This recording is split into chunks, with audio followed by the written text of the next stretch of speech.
Hello and welcome from me, Jenny Devitt, to the BV podcast for the month of March 2026.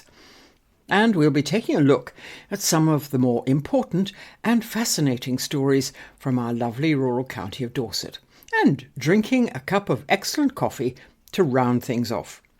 So what's coming up today? Well, for a start, potholes. A plague of them have appeared over the last few months, ready to trap the unwary. So what's being done about them? Then we'll hear from the Dorset Grumbler about the cost of trying to build all the new homes the county is being required to provide. And then also on the subject of housing developments, they're often a thorny issue, and Shaftesbury has at least one that's giving grief to many in that hilltop Dorset town. The Dorset Insider continues the theme of housing developments, wondering if local councils are wasting their time drawing up neighbourhood plans. Switching tack completely and uncovering family secrets from the past. I wonder what you'd find if you delved into your family history. Regular contributor to the BV magazine, writer Rachel Rowe, found an early 19th century forger, and thereby hangs a tale.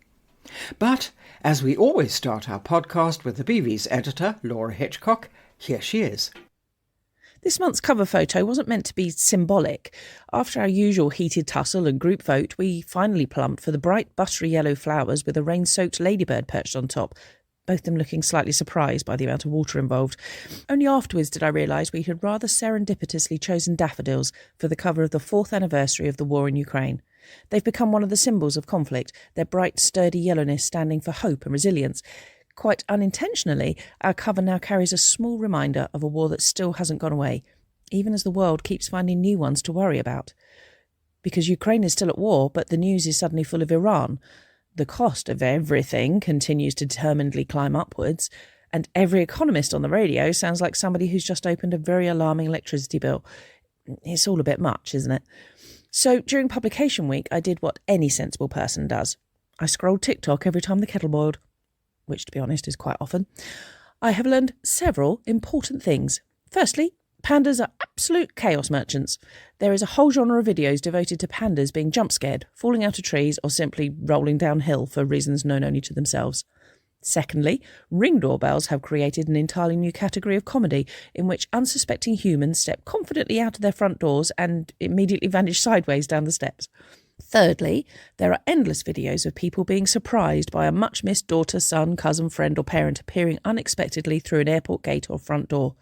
I am, apparently, powerless against these. Within seconds, I'm sniffling over strangers hugging each other in a departures lounge somewhere in Ohio. TikTok also assures me several times a day that growing up in the 1980s was the greatest moment in human history, that owning a cat will improve or ruin your life by 300%, and that a midlife crisis is really just a perfectly sensible decision to stop wearing uncomfortable shoes. I find all of this oddly cheering. And sometimes a rain-drenched ladybird lands on a daffodil and reminds you that even in very soggy weather, life keeps going. Laura Hitchcock. And so to those pesky potholes. Are councils being given enough money to cover the cost of fixing them? As drivers dodge deepening craters, ministers promise record investment. But is the current model built for harsher winters and rural mileage? When Yeovil MP Adam Dance asked in PMQs whether rural counties receive fair road funding, he was articulating a frustration many Dorset drivers recognise. The Prime Minister pointed to the government's £7.3 billion 4-year settlement for local road maintenance, including £225 million allocated to Somerset, but did not address whether the funding formula accounts for the scale and exposure of the country's rural road networks. Between December 2025 and February 2026, Dorset Council recorded a 92% increase in reported potholes compared with the same period last year. Other road defects rose by 54% and emergency call-outs increased by 83%. In 3 months, nearly 10,000 highways inquiries were logged. The spike followed exceptional rainfall. Dorset recorded its wettest January day in 74 years. The first half of February saw almost double the 10-year average rainfall for the month. Some rural roads remained under floodwater for more than a month. Our rural roads have taken a battering, said Councillor John Andrews, Dorset Council's Cabinet Member for Place Services. The council says more than 3,000 potholes were repaired in January and February, with serious defects prioritised within 32 hours. An additional £5 million investment agreed last month will fund priority drainage and surfacing works later this year, once conditions allow. Yet for many drivers, the lived experience feels markedly different. Local Facebook groups are filled with warnings about deep potholes and photographs of damaged wheels. Drivers report hitting the same defects repeatedly. The council's data shows effort and volume of repairs, but the near doubling of reports indicates a network struggling to absorb repeated weather shocks. Nationally, the RAC recorded 25,758 pothole-related breakdowns in 2025, with drivers paying an average of £590 for repairs. The Local Government Association estimates councils face a £17 billion backlog of road maintenance across England. Dorset is due to receive around £125 million between 2026 and 2030 from the government's new road settlement. Spread across 2,360 miles of carriageway, the new settlement works out at roughly £13,000 per mile per year, a sum that must stretch across patching, resurfacing, drainage and routine maintenance. By comparison, full resurfacing typically costs between £150,000 and £300,000 per mile, while light surface dressing averages £10,000 to £20,000. Funding allocations are calculated using established formulas based on road length, usage, and historic data. But recent winters have not followed historic patterns. More frequent extreme rainfall raises a structural question. Is the current model reactive, funding repairs after damage, rather than investing at the scale needed to strengthen vulnerable rural roads before failure occurs? The government has introduced a traffic light rating system linking future funding to performance. Dorset is currently rated amber, meaning preventative measures are in place but improvement is needed. Transport Secretary Heidi Alexander has acknowledged that there has historically been no consistent national definition of a pothole or standardised data collection. For a unitary authority that covers more than 90% of Dorset's landmass and maintains long stretches of unclassified rural lanes, extreme weather brings particular challenges. Flooding weakens road bases as well as surfaces. Drainage failures are harder to resolve on isolated routes. There are few alternative roads when damage occurs. This winter saw pothole reports almost double. Dorset Council says it is responding at pace and investing more. Ministers say record funding is on its way. But the question raised in Parliament, and increasingly heard in village pubs and online groups across Dorset, is whether the current funding model, even at record levels, is enough to keep a largely rural network resilient in the face of more frequent extreme weather. If this winter is a sign of what lies ahead, the debate will soon shift from how quickly potholes are filled to whether the network itself is built for a changing climate. Both Whitehall and County Hall may find that patching alone is not the long-term answer. And so to housing developments. This month's Dorset Grumbler tackles the subject of the cost of trying to build. Ours, I am sure, is just one of many similar stories of small builders going out of business and large builders mothballing sites. There is much talk in the media about the hospitality industry being brought to its knees, but little about the building industry. The economy cannot survive without it, and the government says it is promoting it, promising to build more new homes. But in our experience, this could not be further from the truth. Historically, when budgeting for a new build, the land would cost 1/3, the build would cost 1/3, and the profit would be approximately 1/3.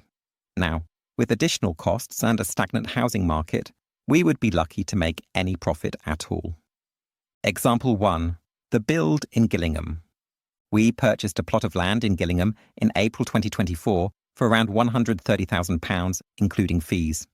The build was a painful experience, with new regulations changing constantly. The cost grew steadily, with materials and labour continually increasing. Regulations now require all new homes to have low-carbon heating systems, such as air source heating. This is a huge expense in itself, but the additional cost of fitting and setting up, with plumbers charging £350 to £400 per day, is a significant increase not factored into the original budget. The build eventually cost around £220,000, making the total cost for this small 4-bedroom house around £350,000. We initially put the house on the market for £395,000. Now, after a year, we have reduced it to £365,000. By the time we eventually sell and pay agents' fees, there will be no profit left. In the meantime, there are the ongoing costs of an empty house, utilities, insurance, and council tax. As we are a small builder, buying one plot, building on it, and then selling the house to fund the next project, our development has been at a standstill, which also then means less work for subcontractors. The real kicker, and why I have finally grumbled today, is the new council tax ruling. Historically, there were subsidies on council tax for empty homes, and we did receive a small discount for 1 month. After that, we have paid full council tax for the past year on a house we are desperately trying to sell to keep our business going, as well as council tax on our own home. We have now received a bill stating that as the property has been empty and unfurnished for over a year, our council tax will be doubled to more than £500 a month. We are aware that this rule came in to protect second home hotspots like Cornwall and the Dorset coast. But this is not our second home. It is our business, and a business from which we will now make no profit, probably a loss with this additional cost. Example 2, the land at Bear Regis. We purchased this corner plot in 2019 with planning permission for a 4-bedroom detached house. In 2022, we applied to change the permission to allow 2 semi-detached 2-bedroom homes, as we felt these were more urgently needed and more suitable for the area. Planning was granted in principle, but, as the land lies within 20 miles of Poole Harbour, development was put on hold until nutrient neutrality could be mitigated. This took around 4 years of hard work. We have now finally secured mitigation and full planning permission. The initial cost of the land, plus additional costs over the years, totals around £145,000. Nutrient mitigation is £26,000, payable by 1st April, bringing our total outlay to over £170,000. As the Gillingham house has not sold, we cannot start this build ourselves. To sell the land, we would have to be transparent about further costs. The community infrastructure levy, when we first bought the land, was around £3,500. The new fee for 2026 is approximately £28,500, £210 per square metre. There is also now an affordable housing contribution because we are providing 2 smaller, more affordable homes rather than 1 executive 4-bedroom property. That additional cost is around £38,000.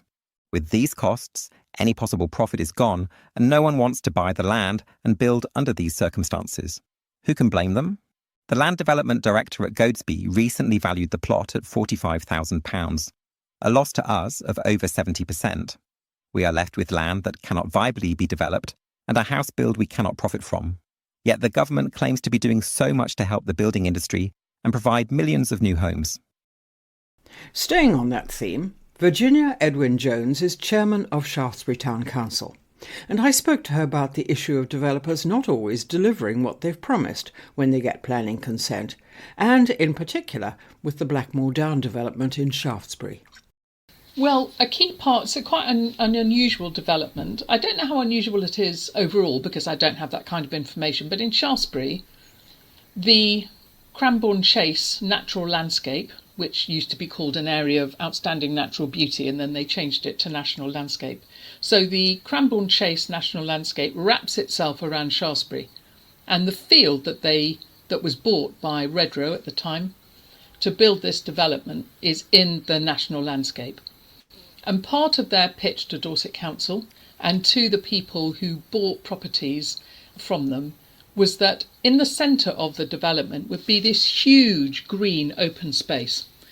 So quite unusual. And when you come to the roundabout just that sits between the Winkham industrial area and the development, the Blackmore Down development on the other side, if you look towards the development, you can see that it's completely clear of houses in the centre, all the way to the horizon.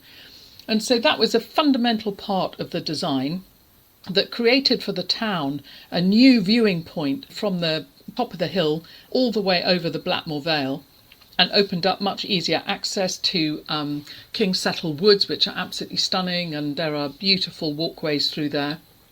And so for people who bought in the development, the people directly next to the open space, they spent tens of thousands of pounds more in order to sit right next to it. But it's not just so much about the money. I mean, people completely bought into the fantastic promise of this amazing landscaped area. This was private land before, was it? Yeah, it was a virgin field. I mean, it was just farmland, and the landowner sold it to Redrow. There we are. So the town thought it was going to get a beautiful new viewing point, and with access, there's a little car park there for the public to park and go and access the beautiful open space. And obviously landscaping is pretty much the last thing to happen. The development happened in about, two main stages. And phase one, which was to the north, all the landscaping there has completely failed. There are kind of little sort of landscaping areas where it's literally baked earth. Nothing has grown in it. If anything was planted, it's totally disappeared. You can walk past bits of it and see some trees have survived next to massive dock leaves, brambles, nettles. No maintenance was done, and that has just been allowed to continue like that. And then in the second phase of the development, on the other side of this what should have been an amazing open space, the main problem here is that when they came to it, people who inhabited the first lot of houses would peer out their window and think, hang on a minute, what are they doing? And so they filmed them taking away the topsoil in huge dumper trucks, taking it away somewhere. They clocked the registration number of all the trucks and saw that the same truck with the same registration number was on a pretty quick turnaround, say 40 minutes, and was then bringing back non-topsoil and dumping a kind of mixture of crud in the ground. So that was the first thing that alerted people to the fact that something was going very wrong, or certainly something that they had not been informed was going to happen. Because knowing that it was going to be either planted up with shrubs and trees or grass or whatever, this seems somewhat unusual. And then the whole level was very odd. So when people actually assessed it, they thought, well, hang on a minute, the level of the land is about 1 to 2 metres, in some places higher than it should be. That affects the views that we were promised. It affects the, there's what's the name of it now? It's not a suds, it's an attenuation basin in the centre of the landscaped area. And this was going to have planting around it so that it would, and planting that worked well with damp ground. Bearing in mind, yes, all right, you've got, I think it's about 171 houses there. But, this was, we live on a very well draining hill. So how much, soak away and attenuation and so forth was needed? I'm not an engineer, but what is now there is a really deep attenuation basin. It's got these huge 2 concrete culverts coming into it. Wessex Water have said, well, hang on a minute, we didn't sanction that. We didn't say you needed to do that. We're not going to look after it. It's much higher than was said. It hasn't been planted up.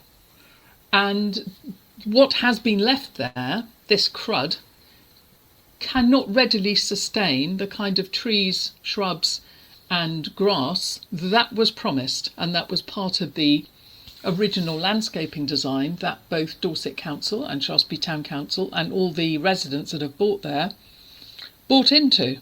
So have you any idea why they would have removed the topsoil, since that would have been good for planting in? In short, no, because they haven't, as you would imagine, haven't given an answer to that. But I suppose just applying common sense, which is all I can do to answer your question. And I think what, people more qualified than me to comment on, because we've had many meetings with residents, people from the CPRE and local landscaping experts, because Barratt, David Wilson Homes, who had started a development right on the east of Wincolm Lane. That was started sometime after the Redrow development, but they ran concurrently for a while. And in fact, what is called Niveus Walk at the end of Wincolm Lane they're still building out the final houses there. David Wilson bought Redrow. So now it's a mammoth development company called Barratt Redrow, I think. And we just presumed that they had taken the topsoil over there because there was such a fast turnaround of these dumper trucks that it had to be somewhere close by. So tell me, Virginia, when was this development actually finished? The building of the houses, that is. Gosh, I can't remember actually. I mean, I think the very last ones, which were kind of quite near the road, I'm going to say maybe 18 months ago, somewhere around there. So in other words, there's been time for the developers to fulfil their promises for landscaping. Oh, gosh, absolutely. And in fact, some really crazy things. I think I'm not entirely clear about this, but I think the farmer who sold the land has retained a small bit of land to the kind of southwest of the development on the edge of the hill. And he was promised an access point into his land, that there would be an access gate. So that's completely impossible because actually the levels of soil are so high that there's literally a 6-foot drop. And so in order to access another bit of his land, which is right sort of next to the public viewing point over the Blackmore Vale, he's actually brought his tractor right through the land in order to get to it.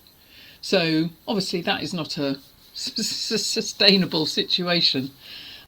So it sounds to me as if you've got not just some dissatisfied or less than satisfied residents who've bought and paid more in order to have this view, but you've also got a potentially disgruntled farmer. Yes, nobody's happy about the situation. And one would imagine nor Redrow, because Dorset Council are on the case, the enforcement team are on the case. I mean, when enforcement started, which was about a year ago, that enforcement got involved. And when the portfolio holder at Dorset Council, Shane Bartlett, found out about it, he actually said and came to have a look at it and walked round with the residents. He just said it was, in his experience, just the worst example of the breaking of landscaping conditions that he'd ever seen. I mean, there is problems elsewhere in Dorset, but this is by far the worst, most egregious situation.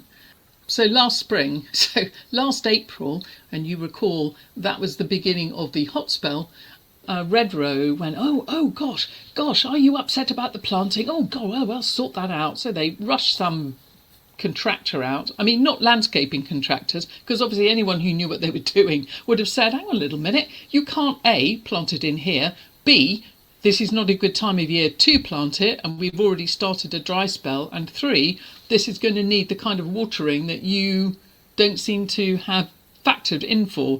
So they just whacked a whole load of whips and a few saplings and a few shrubs, and then did absolutely nothing with them. So come May and June, when we're walking round, they've all died.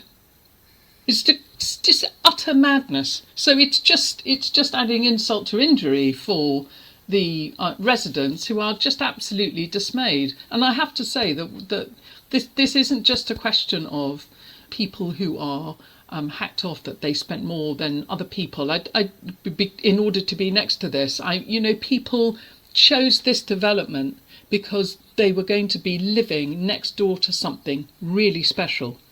And so they'd invested a lot of money in their homes, and they're absolutely heartbroken. And some of the letters that I've read from residents that were sent into Dorset Council, when people realised that at the time Redrow did not seem to be fulfilling their obligations in terms of the landscaping. And as is common with most of these developers, the play park sat there with equipment in it totally fenced off because they hadn't done the landscaping or the finishing of all the land around it. And so, yet again, children grow up looking at a play park that they can't use. And 3 years after they moved in, they still can't use it. So do you feel, Virginia, that generally speaking, developers are very good at making promises to do things that will encourage a planning application to be accepted, but frequently less good at delivering those promises? God, totally. And also, what you become very familiar with when you sit on planning and highways committees is you see the frequency of Section 76, Section 73 applications that come through. And a Section 73 application, when a planning application is approved, on any level, even if it's just a small residential application for a rear extension, say, the planning department will impose conditions on it. And generally for a really small little extension, they'll say, well, we want you to give examples of what materials you're going to use and all that kind of thing. So it could just be very simple things like that. So the conditions for a big development are considerable and run into pages and pages. And so a Section 73 notice is what an applicant will submit if they want to change one of the conditions.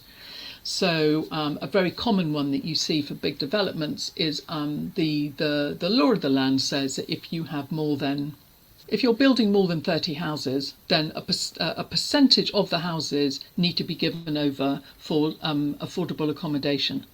So a frequent thing you see, particularly on large developments, and this is true of the Red Road development actually, so they put in a Section 73 notice and they say, oh, well, just in case, there aren't enough people who are interested in taking up the social housing, or we can't really get, social housing providers interested in the properties. We just want the leeway to be able to, well, it's only fair that we should be able to sell them on the open market at market rates if they're not needed for social housing. So you do see that quite a lot. That's one example. But, across the board, Section 73 notices come in for all kinds of things. So what was originally agreed can really shift over time. And that happened with the Maltings, our first really big development on the east of Shaftesbury, where the original design morphed over time into something quite different because there are many less open spaces than were originally envisaged. And I think I'm right in saying that, and certainly some of the road layout changed.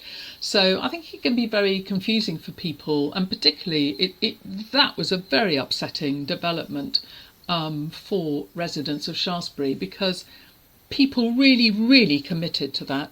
There was a design process that involved the town, and the town really committed to it. So the town really contributed to the whole design process. They really engaged with the developer. And then when they saw what had been promised was not delivered, there was huge upset about it. I mean, I don't want to go into that too much because obviously people have been living there a long time now. It is what it is, and we just want people to be happy living there and for it to be the best it can be. But at the time when it opened, people were very upset because, and then it's very difficult to explain to people that can be allowed to happen.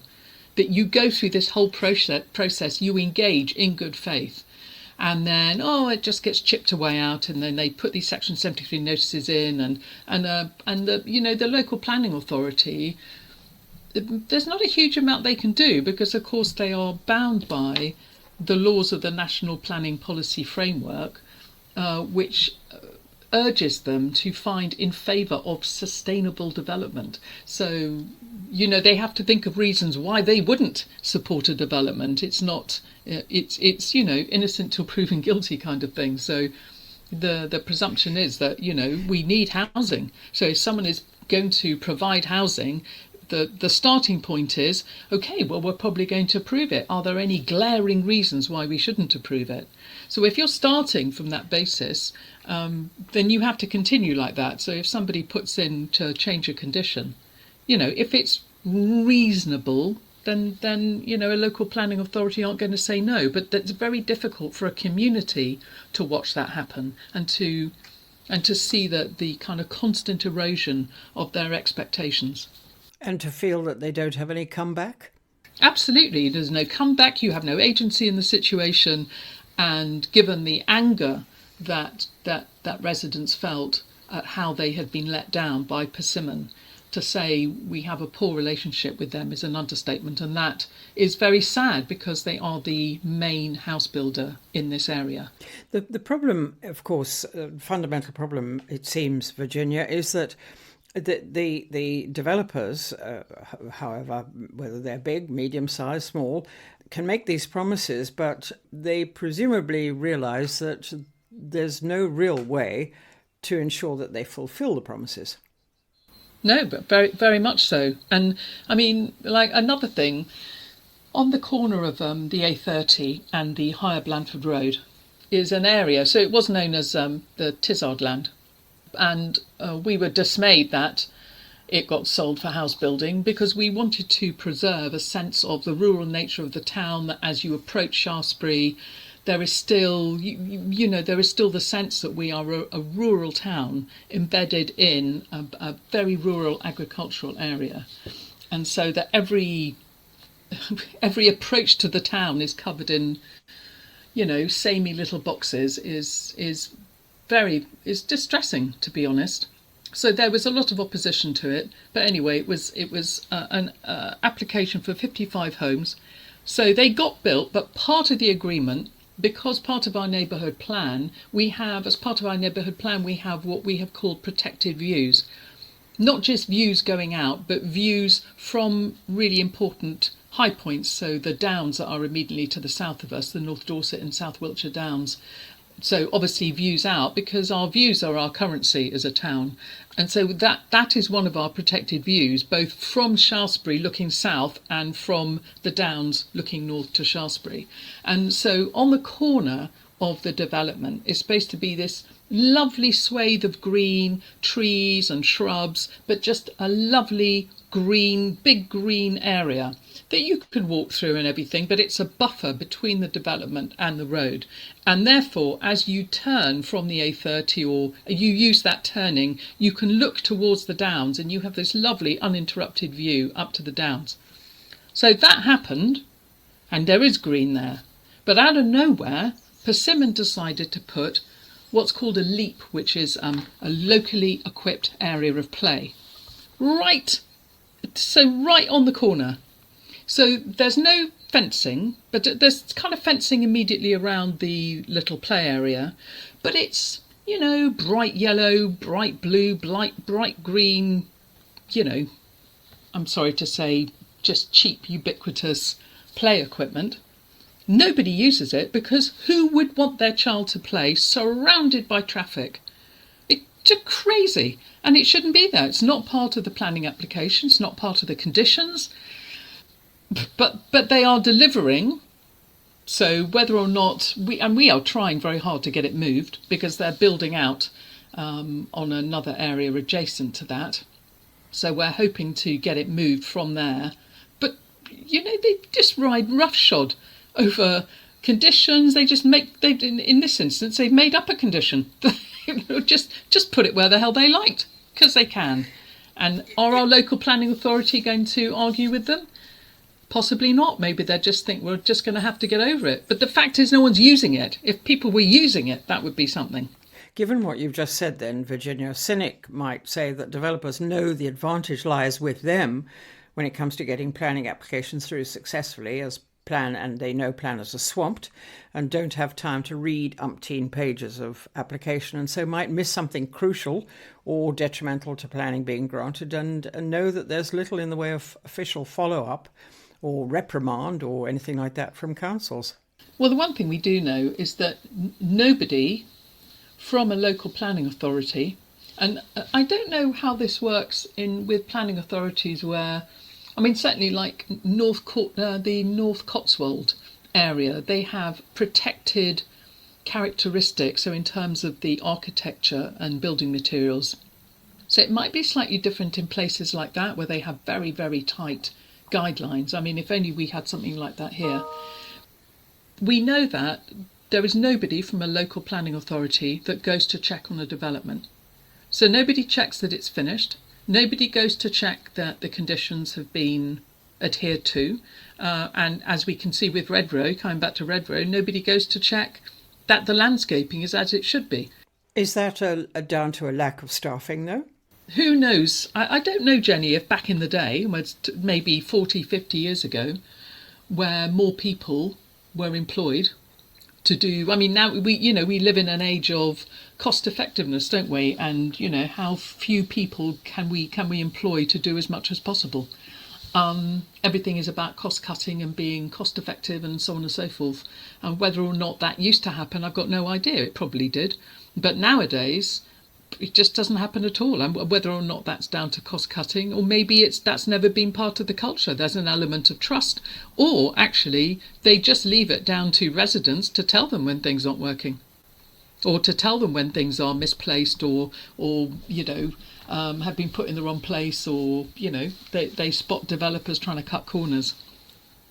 So depressing. I mean, what's going to be interesting. I mean, I don't hold out a huge amount of hope, but in the current draft local plan that we all had like two minutes to prepare and respond on, that was a turnaround. To have to be, here's the local plan, here's our draft, can you provide your responses by such and such a date? I mean, we literally had to drop everything, organise public meetings. I mean, and we've been without a town clerk, so, some of us had to do a lot of work in putting replies together on behalf of the town, But so they've put in for an additional, as they are keen to emphasise, this is just an idea. So they're keen to put in another 750 homes to the east of Shaftesbury, so sort of adjacent to where the Maltings is. So we've already, because the thing is, because we're a hilltop town, that's the only place where you can put it. But one of the things that, which on paper sounds very interesting, but one of the things the local plan says is they're going to be small plots of land, small plots for small developers. And you think, well, if Dorset were able to insist that they are small developers and go through due diligence to ensure that they genuinely are separate from each other. But how do they know if Persimmon doesn't set up 3 companies, because it can, with 3 different names and buys the land? How is anyone going to know that? It sounds very good on paper, but it just really worries me, because I think we'd all just give up and move. Because one of the things, I mean, I don't know if you've ever been to the I don't know what it's called actually, but it's from the sort of as you exit Tisbury towards Fonthill Gifford and the Beckford, that road out, on the left hand side there's a development, and it's the entrance is Grosvenor Drive. And it then goes into this fantastic development that I think then hooks up with their Nada Centre. I'm not entirely clear on that, but that is a C.G. Fry development. And C.G. Fry, in my book, I mean, they are local developers. I mean, literally, I would beg on my knees to have C.G. Fry come and build something in Shaftesbury, because it's going to be 100% better than anything else we've had recently.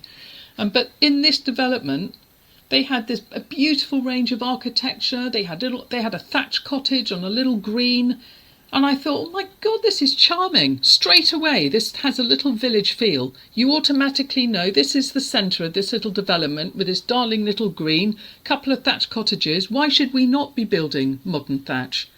Why should we not have houses that reflect the rural nature of where we live? We're still a small town in the West Country, even though the population has doubled over the last 40 years. But why can we not have architecture like that? Because time and time again, and I bore myself saying this, but it's true, people are reasonable. People understand that we need more houses and that the country is growing. But what people want are houses they can be proud of. They want to talk about their town and know that when people drive into their town, the first thing they see is something attractive and that speaks to the nature of the town, the personality of the town, the history of the town, not some smeggy little box that you can see up and down the country. It's absolutely soul-destroying for everybody. Virginia Edwin Jones, Chairman of Shaftesbury Town Council. And also on the subject of housing developments, are we, the Dorset Insider this month asks, wasting our time? This comes anonymously from a local parish councillor. What do you call a gathering of parish councillors? A tribe? A murmuration? Whatever we are called, I always welcome the opportunity to meet up with fellow councillors. It's a great way to share ideas and to swap experiences, usually of dealing with the scourge of developers and a multitude of potholes. It was at one of these recent gatherings that Dorset Council shared its latest thoughts on planning. The big news was, of course, that the Planning and Infrastructure Act received royal assent in December. This is the wildly ambitious plan to get Britain building, to create 1.5 million new homes. As a consequence, most towns and villages are now being bombarded with planning applications, and the character of some places is being changed forever. While it's important that the housing crisis is addressed, I have to wonder whether the homes we need, as opposed to the luxury homes beloved by developers that no local person can afford, are actually being built.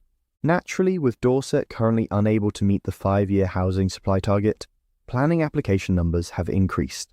Now, and each year, 3,246 homes must be built in the county. That does not include the Bournemouth, Poole and Christchurch area, where there are additional targets. In practical terms, that means many existing neighbourhood plans, drawn up by town and parish councils to shape where and how development happens in their areas, will now be out of date. The mood in the room was interesting at this stage, almost like a mad pass-the-hot-potato game, with no one wanting a large development on their own patch. Some council chairmen are clearly under siege from major developers.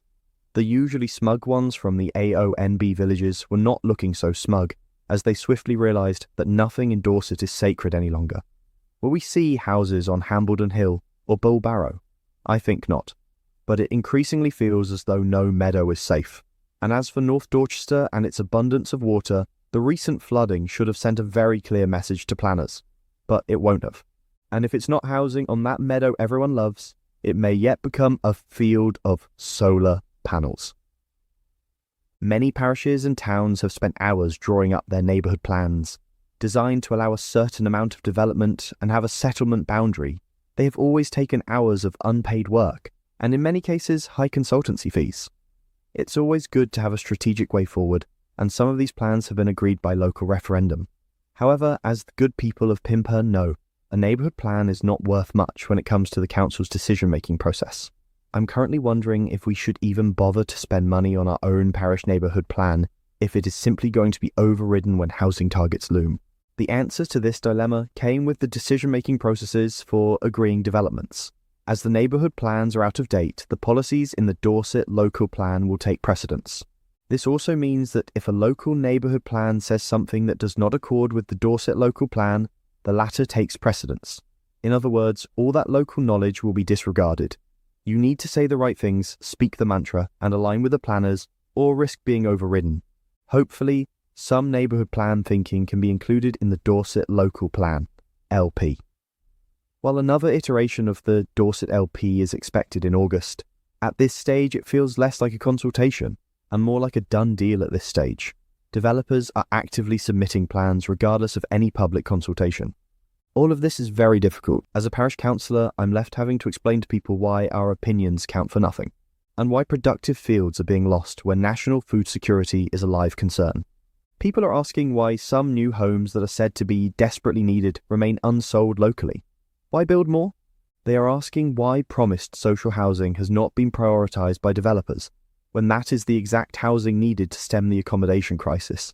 And local people are demanding answers about drainage and flood protection, none of which is solved by developers as if they were a silver bullet. However, what frustrates people the most is that so many have contributed productive ideas to these neighbourhood plans. Plans which do include more housing, as there is a recognition that additional homes are needed. To see these careful plans overridden, hours of unpaid work brushed aside, and hard-won local knowledge dismissed, is not only deeply disappointing, it sends a clear message to volunteers. Why bother? This isn't a NIMBY moan. It is a serious question. Does any parish or town council truly have a voice anymore? Or are we expected to sit down, shut up and allow developers to concrete over whichever part of the countryside is next? The voters deserve better. How much do you know about your ancestors? Find any surprises there if you did look into their stories? Rachel Rowe certainly did when she started digging into her Cornish family history. I traced family history right back to about the 1500s, and they were all Cornish, apart from there was about 100 years, or 50 years, in the late 19th century when they moved to Wales, and I think that's probably with mines closing and the Industrial Revolution and things. And then they came back to Cornwall. Were your family involved in mining then, since they were Redruth, North Cornwall? Yeah, because when I looked at the family history, there were quite a few members of the family who worked in tin mines. And it was a common occupation then. Even Richard Rowe, who's my ancestor, worked in the tin mines as a child. And there were, in the late 18th century, there were a lot of children employed in the mines because they could get into corners, they could do specific jobs. It's quite sobering to think of it today, but I had a primary school teacher who was obsessed with Cornish history, and he actually, instead of doing apples and pears on graphs like children do, he actually had us looking at some of these old records to see how many children, and what ages they were working in the mines. And it was quite an experience at 10 years old to look at children who would have been the same age. Goodness, yes, that must have been even if you were only 10, that must have been fairly sobering, was it? It was, yeah, but it was fascinating at the same time. And like, if you ever wanted to get out of maths, all you had to do to this teacher was ask him a bit of history about Cornish about mines and things, and he'd be off all day talking about them. So quite often we'd try and get out of a boring lesson by asking him a question. Diversionary tactics, then. Yeah. So you grew up being something of an expert on Cornish tin mines then? Not really. I mean, I think there are things that you're told things I was told at primary school, and also my brother was as well, and we still remember them today. But we're by no means an expert at all. But it was nice, I think, that the school taught Cornish history, because it was all Industrial Revolution stuff. So it was really interesting. We did the Tudors and the Romans as well, but I think it's nice to learn about the history in your own home. So did that spark an interest in you for your family history? Did it make you want to look into your family history? Part of it, yeah. I mean, I think I did quite a few things, because I collected old postcards of the area, and I was kind of curious about local history, but I'd never really thought about tracing the family history until my grandfather came to see us one day, and he'd been doing a bit of decluttering. And he brought down the marriage certificates from his mother, but also photos of her working in Redruth in Cornwall, and also photos of my great-grandfather. And that sort of sparked the curiosity, and that got me looking into other records, because I looked at them and I thought, well, who are they? What can I find out about them? And how do I start finding out who their parents were? And that's what started it off. And was that in the 1980s? That was in the 1980s, yeah, because I was working in London at the time, and I was at home for the weekend just talking to my granddad about it all. And I think probably what I didn't do then was ask him enough questions, because I asked him lots and lots of questions, but I think you can never ask some of the older people in the family enough questions, because once they're gone, and that history dies with them. So yeah, I asked him a lot of questions, and he happily answered them. Oh yeah, I mean he knew quite a bit, and he was in the Navy as well. So trying to get his naval history out of him was quite interesting as well, because he served during the war. So I tried to find out what I could, and at the time when I started looking into history, there was the internet hadn't really been invented, so there was no Google, there was no Ancestry or anything like that. It was all about, you had to go to St Catherine's House in London to look up in these huge books all the different reference numbers, and you had to apply for the certificates. And then in the census office, which was just quite nearby, you had to use microfiches as well. So the benefit of it was I got to see the original records, as opposed to looking on Google and just assuming things.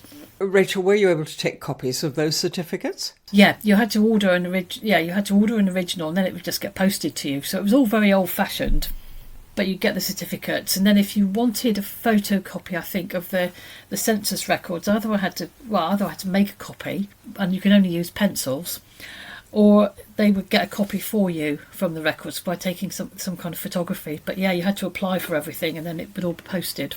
Yes, it makes one realise how much easier it is now with the internet to do that kind of research. Absolutely. So you happened on the story of your great-great-great-grandfather and his forgery just by chance then?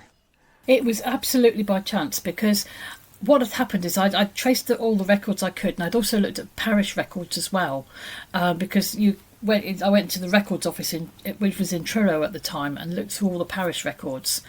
And I got to that stage where I just got stuck and I didn't know where to look next. And I was working in the City of London, and just very close by that, there was the Society of Genealogists. So I thought, oh, I'll give it a chance. You never know. There might be something in there, but if you don't look, you'll never find out. So I applied to join them. And then, of course, they did all the screening questions like, have you been to St Catherine's House? Have you been to the parish records? Because they wanted to make sure that I'd done as much as I could before I looked through their records. And they allowed me to come into the library. And I was the youngest person in there, because I was only in my early 20s. And I started looking through the library, started looking at card indexes of names. And again, I just really got nowhere. And I was in there one day thinking, well, I just don't know what to do next, because it's all getting very boring. And then I noticed that on the back shelves, there were these box files of stuff, for want of a better word. And they were literally folders of records that had been donated to the society, and they'd all been filed in alphabetical order. So I thought, right, well, I've got nothing to lose. I might as well look at the R box and see what's in there. And sure enough, there was a folder which was labelled Row.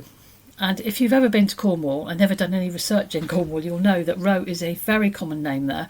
Just about, there's one in every village. In fact, sometimes there's about 6 families of the same name in every village. And it's really quite hard to research them. You have to know which ones you're looking at. So I thought, right, okay, well, let's just have a look. And then I opened up this envelope, and I just can't describe the feeling, because a letter popped out, and it was addressed to Mr. Richard Rowe, schoolmaster in St Column, which is near Newquay. And immediately I knew that person. That was my great-great-great-grandfather.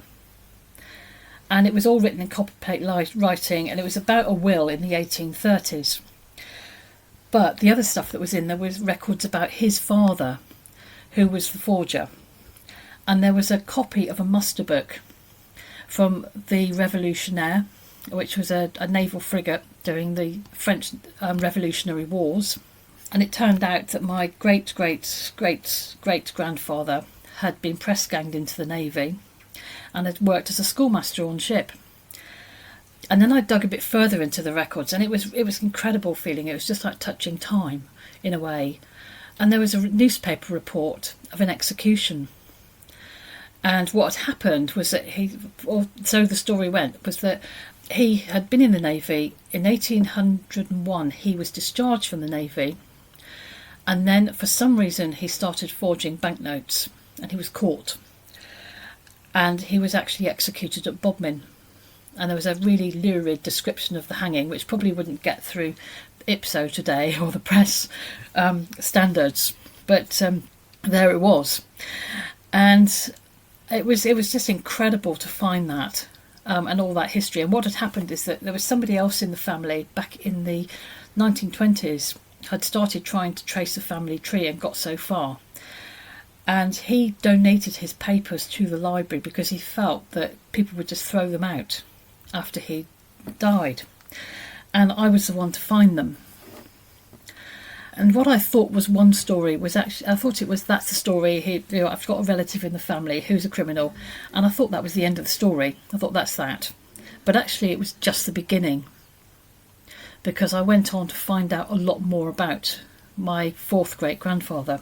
And what did you discover, apart from the fact that the poor man had been press-ganged into the Royal Navy at the time of the Napoleonic Wars, and what a terrible fate that could be? Yeah, well, I found out more about him because the next thing I thought I'd do was go and look at the criminal records. So I went to the National Archives, and just about every record I wanted to look at was not fit for ordinary people like me to look at because it was so fragile.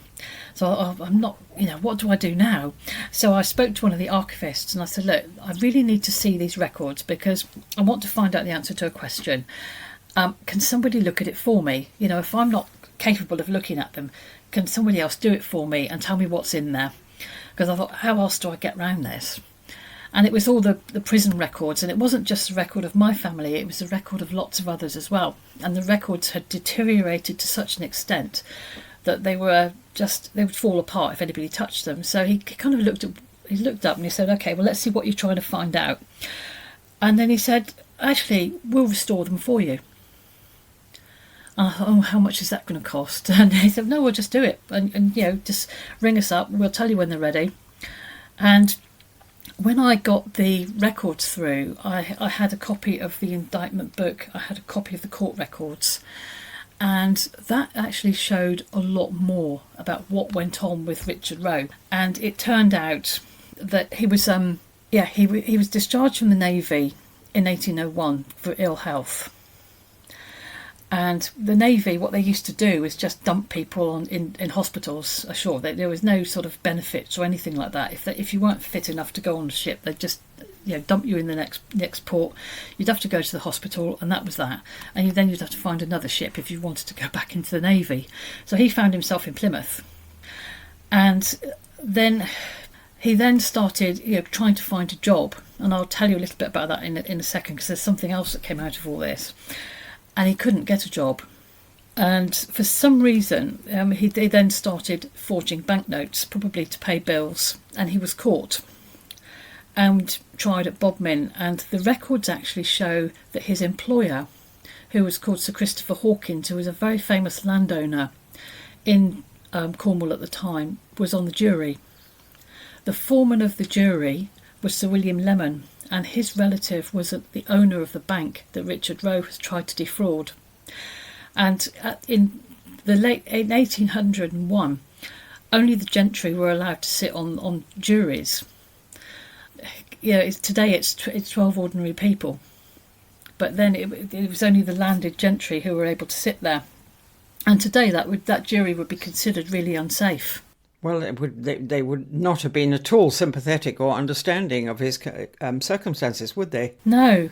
So I dug a bit further into the records, and it transpired that Sir Christopher Hawkins had tried to get a reprieve because forgery was actually a capital punishment at the time, and so Christopher Hawkins tried to get a reprieve from the king. And whilst all that was going through, something else happened at Bodmin Jail, where my ancestor was incarcerated. And it turned out that another lady came to the jail wanting to see him, saying she was his wife. And what he'd gone and done, and I have no idea why he did this, he married bigamously. So he's then faced with a second charge of bigamy, because there are records that suggest he was about to be transported to Australia. So he tried to get to Australia. And because this poor woman came forward and claimed to be his wife, and they found out, well, actually, it's not his wife, it's a bigamous relationship, he was sent to the gallows.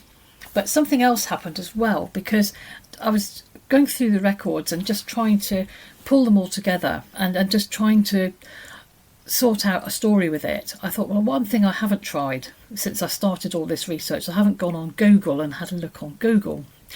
So I put in the name of the ship and his name, and sure enough, up popped some records from Australia.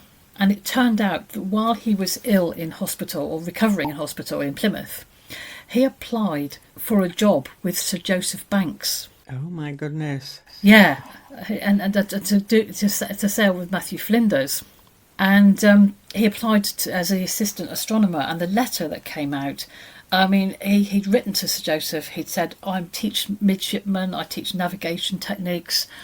I'll be recovered in 3 weeks. Can I sail to Australia with you? And that was incredible to just find that on the internet. And I've been in touch with the Mitchell Library since.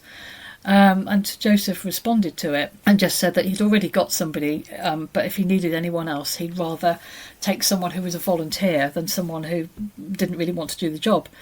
And that record's still there today. which was just incredible. And I think the other thing that really twisted the story around for me was I was in Sherborne Literary Society, and they had a writing workshop, and it was all about how to write biography. And I thought, well, I'll go along because actually I really want to know how to tell his story. And I was still under this impression that, yeah, he was a bit of a rogue, and that's that. And it was only when I was talking about it, and another lady looked up and she said, well, actually, this is all about social inequalities. Because, when it suited society, it was fine to press gang him into the Navy or dump him in a port when he had no means of helping himself.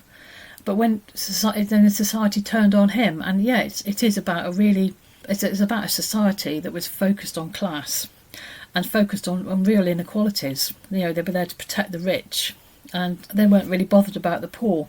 So that got me looking a bit more about his history. And in fact, the reason he was employed as a schoolmaster in the first place, before somebody jumped on him in Falmouth and pressed him into the Navy, was that he'd set up a poor school with Sir Christopher Hawkins. And I found the records of some of that as well, so that children whose parents could not afford to send them to school actually could have an education, which was absolutely critical in the late 18th century.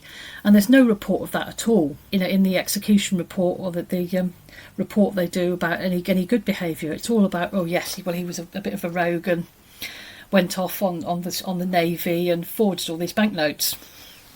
So fundamentally he was a good man, and just fate turned against him, as it were, and he ended up being hanged. Rachel, did you ever look for his grave, or did they not give him, did they just put him in a sort of a communal grave outside church bounds? Yes, so I know the execution site. I've been there because it's a horrible roundabout today in Bodmin, and it's one of these places with about 7 different exits off it, and you never really tell where the traffic's coming from. It's horrible. But in the 18th century, it was used as the execution spot before people were executed in the jail. Because it was thought to confuse the soul, and I mean it confuses drivers today. But he was, from what I can gather, he was hung there. And the other mystery to the whole story is that he was taken.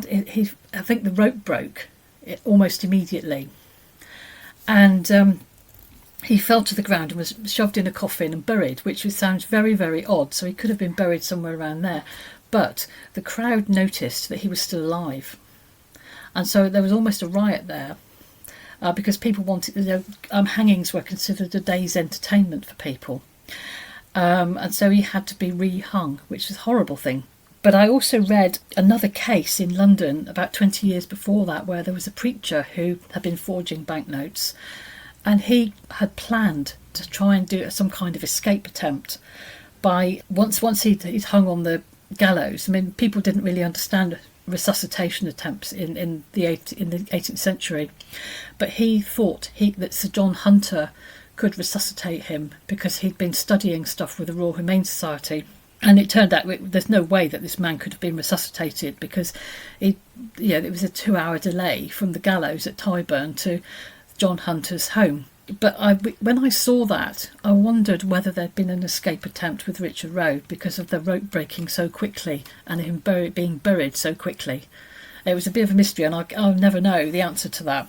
But yeah, no, I think he was probably buried at the site, because there is a little chapel there now, and there is a graveyard, so it's possible he's around there somewhere, but it's unmarked. And I've been through the church and the village where he lived, and he's not buried there. Well, Rachel, it strikes me that this is more of an extraordinary fictional story, or material for a fictional story rather than a biography. But what a story! It was, yeah. I mean, I think it really was quite an intriguing thing, and I just happened to find it by chance, which was exciting because the story could have been buried for years, and it's incredible. That's amazing. So tell me, your history of forgery, your book came out just last month. How's it doing? It's doing okay, yeah. I'm doing some talks on it to various history groups, and I've got a couple of book fairs booked in. Rachel Roe, a regular BV contributor, and her latest book is on sale now. It's called A History of Forgery, and you'll find not just the story of her unfortunate great-great-great-great-grandfather in there, but other stories too. In last month's podcast, Giles Dick Reed of Reed's Coffee, just outside Sherborne, talked to me about coffee, where he sources his beans, how he roasts them, what he recommends. And he promised to make me a cup of coffee, so now's the time to hold him to that promise. So now we're about to go into your house, Giles. Shut the front door, keep the warmth in, and go into your kitchen in this lovely old Dorset farmhouse, isn't it? And into the kitchen, and this is the sort of the hub of the house, is it? I assume with the Arga. Hub of the whole thing, yes, because it's about the warmest place in the house.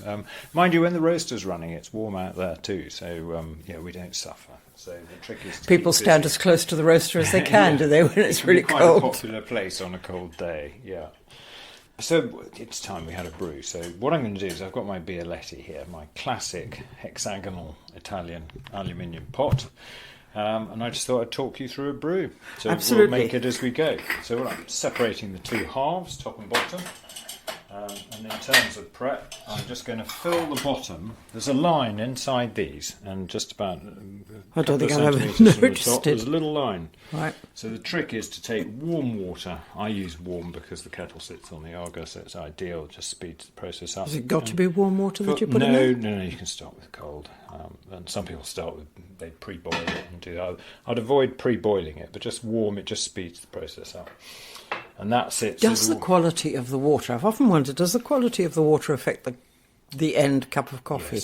Yes. Because I filter my water. Yeah, that's not a bad thing. And it also stops limescale building up in your kit, depending on what you use. But so good water, the better the water, the better. What you don't want to do is over-filter it, so you remove all the minerals from the water, because then that affects the extraction, its ability to extract. So if the water's too soft, then it's like making tea. You don't get a great cup of tea. So what you want, the same with coffee, you want sort of, something in the middle is just right. So tap water's fine, but something to get the chlorine out. Something to help the water is only going to be a good thing. So we've got our little basket, which is the metal bit which sits in the middle of this.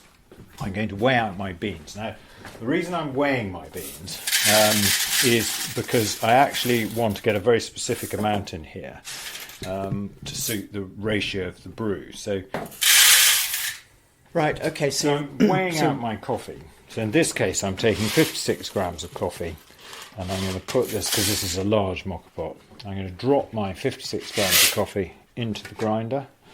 I'm then going to set it for fine, but not too fine a fine grind. So it's not fully espresso fine, it's one notch back from that.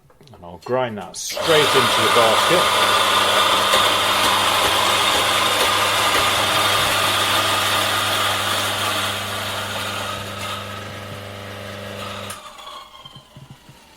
So sorry, that 56 read 46 grams of coffee if you've got a large mocha pot. And what I've done is I've ground it into the basket and I've levelled it off. Now I'm not tamping it down too hard because I don't want it to be too compacted in the basket. Just level it off and press it gently with your hand. Then drop the little basket into the top of the machine. Screw the top on tight. This is where you don't want hot water in the bottom because you can't hold the bottom and you can't tighten it up properly because the metal transfers the heat. I'm now putting it onto the heat with the lid open, and this is the trick. And the reason I've got the lid open is because I want to watch this brew. You can hear it heating up already, starting to heat up, and this will brew reasonably fast. The speed at which it brews doesn't matter too much, but I would always put it on a medium to medium high heat to brew the coffee. What we're doing is we're heating up the water in the bottom section of the pot, and that's not going to reach boiling point. And the idea is partly because it's under pressure, so its boiling point is going to be well above 100 degrees, but what it's doing is going to create pressure in the lower chamber, which forces the water through the coffee. And the speed at which it forces it through the coffee and the amount of flavour it picks up along the way is governed by the grind of the coffee and the quantity. So if you've got your grind nice and fine, it'll push it through, it'll extract beautifully, and when the coffee comes out at the top of the pot, it should bleed out nice and thick, really thick, sort of unctuous coffee through the top section of the pot. And what you're doing is watching for that slow, unctuous flow, and then when it starts to accelerate, shut the lid, take the pot off the heat. And that's the bit where these things, they'll burn the coffee in a blink. So you've got to get it off the heat early, before that happens, so that you don't burn the coffee that's in the top, because boiled coffee tastes pretty foul. And that's a very quick lesson in how to make a mocha pot. So the coffee that's in the top must not boil? No, exactly. But the heat transfer, if you leave it on the heat from the bottom to the top, because it's aluminium and it's very efficient, it'll boil that in a blink. So you've got to take it off the top before it even looks as though it's finished, which is why this is open. It will take a few minutes to get through because we've got to wait. We would just stand here. What's that old expression about a watched pot never boils? Yeah, I was going to say exactly. Yeah, no, this will hopefully it'll get there. But the idea is, as I said, because it's airtight, the bottom half, it shouldn't allow that water to actually boil. So you don't want to ever make coffee with boiling water. You're always looking to brew coffee with water at about in between sort of 92, 94 degrees max. Which is why, here we go, it's starting to come through now. Oh, there it is, yes. So you can Bubbles see it's coming out, through dribbling very out. slowly, it's dribbling out nice and thick. And then it's not coming out too fast. That's what I want to see. If it comes out fast at the beginning, that's a bad sign. We want it to be slow, slow, slow to start with. And you can see it's actually developing the classic espresso crema, which is very hard to achieve in mocha pots. Partly you need very fresh coffee for it, but you can see now we've got this lovely mid-brown crema, which is developing like a proper espresso. It's beginning to accelerate. Oh, here it goes. It's spitting out now. Yes, quickly. I'm going to give it a mo, take it off the heat, and just leave it to sit. And you can hear it's bubbling away on its own. And because of the heat that's in the bottom half already, that's going to stay hot. So depending on what you want for a drink, I'm going to put the kettle on in case you want to add water to it to make it like a little Americano, or I can heat up some milk. I tend to like espresso. It's just okay, so you have it with espresso. I'm going to have it with a dash of milk. So all I'm going to do, a dash of milk and I have to say a bit of sugar too. That's absolutely fine. I'm a great believer. You've got to drink coffee how you enjoy it. If you enjoy it with milk and 2 sugars, brilliant. Just drink it that way, and don't feel that if you want to taste coffee it's always got to be black. Too many people do that because black coffee tastes completely different from white, and if you're used to drinking white, then black coffee is always going to taste rather sort of bitter. Yes, yes it does. Yes, even if it's just a dribble of milk, that's for me. That's wonderful. I just want to take you over to the grinder here a moment, Charles, because I believed that actually what you want with your is not to the beans need to be shaved rather than I've got an old-fashioned French grinder, a thing with a handle, and that's what the blades do. It's sort of. I've got one of those as well. Exactly. Yes. Yeah. Yep. So what you've got in these are burr grinders. So you've got 2 conical burrs that sit inside each other. And it's basically the distance those are apart governs how fine your grind will be. But the blade type, this larger grinder has 2 metal burrs in it, which are flat burrs. And basically, if you make it finer, the burrs are closer to each other, and if you make it coarser, they're further apart. But the blade grinders, the sort of what I call the Moulinex ones, which are the classic kitchen bit of apparatus with a lid, push the top. And then, yes, the electric coffee grinder does tend to be what most people have. There's nothing wrong with those. What they're good for is sort of basically the simpler the grinder, the more focused it'll be. So it's good for cafetiere coffee. It'll be fine for filter. Mocha pot it'll probably get away with, but it won't do a proper espresso for an espresso machine because it can't grind consistently or fine enough to get that fine consistency that you need to make a good espresso. And that's really where a good grinder comes in. It gives you much more flexibility. So it's about getting the grind regular and even in terms of sort of the quality of the grind. So spend the money on your grinder. Spend the money, but you don't need to go mad. You can get a good grinder, and actually quite a lot of domestic machines. You'll see we've actually got... I'm not a great fan of machines in the house when it comes to coffee. I tend to prefer to make sort of coffee manually, sort of using filters and things like that. But we succumbed and invested in a little Sage machine because so many of our customers have one. And they're fantastic machines for the money. And that has a built-in grinder. But the great thing is it's set up for the machine and it will grind appropriately for the machine. But you've really got to adjust it quite a lot. Surprising how often with different coffees you've still got to adjust it. You've still got to correct the dose. It's not a sort of fire and forget system at all. But if you're... for any hi-fi buffs who are listening, everybody will know that separates are best when it comes to hi-fi, or it used to be in the days when it was around. And it's the same with coffee. Separates are best. So good quality grinder. If you want an espresso machine, just get a single group espresso machine, or use a mocha pot filter. So you don't want combos then? Combos are sort of a bit limited. Your milk's now Milk's just now nice about and to warm. boil, is it? Yeah, well, hopefully a bit short of that. Try and avoid boiling milk because it changes its flavour quite dramatically. That is an extremely dark coffee. That's the thing. We're producing a concentrate. Espresso is a concentrate. Think of it as that. So if your espresso is no good, then your concentrate's no good. And if you're making a coffee, I mean, for instance, let's say I always liken it to say whiskey and soda. Well, whiskey's whiskey. That's your concentrate. The amount of soda you put in is your dilute, and that's what gives you the final flavour you're looking for. It's exactly the same with coffee, but if your espresso is diluted already because it hasn't been made properly, well then you dilute it again with milk or whatever it is. You just end up with something wishy-washy and bitter. So that's the thing. You have to remember it is a concentrate, and it should look and feel and taste like a concentrate, which is why there is absolutely nothing wrong with having sugar in espresso, because the best espresso sort of needs it, really. Would you like milk? Yes, please. Just a dribble of milk. When. I'll say when. That'll do very nicely, thank you. I'm going to have a little bit more, and then you're welcome to add sugar. Yes, please. And this will be quite a pokey brew. They're not very large cups, which is another thing. So why don't we sit down and taste the end product. Hopefully it won't take... Yes, it's quite hot. I wasn't concentrating on that milk, but we didn't boil it. That's the key. You must never let it boil. It tastes that you... Well, then because it boils so quickly, it's very soon over the top and onto your stove, isn't it? So you mentioned sugar. Yes, please. Just thank you very much. I'll let you help yourself to that. So yes, I mean, coffee is always better if you make it.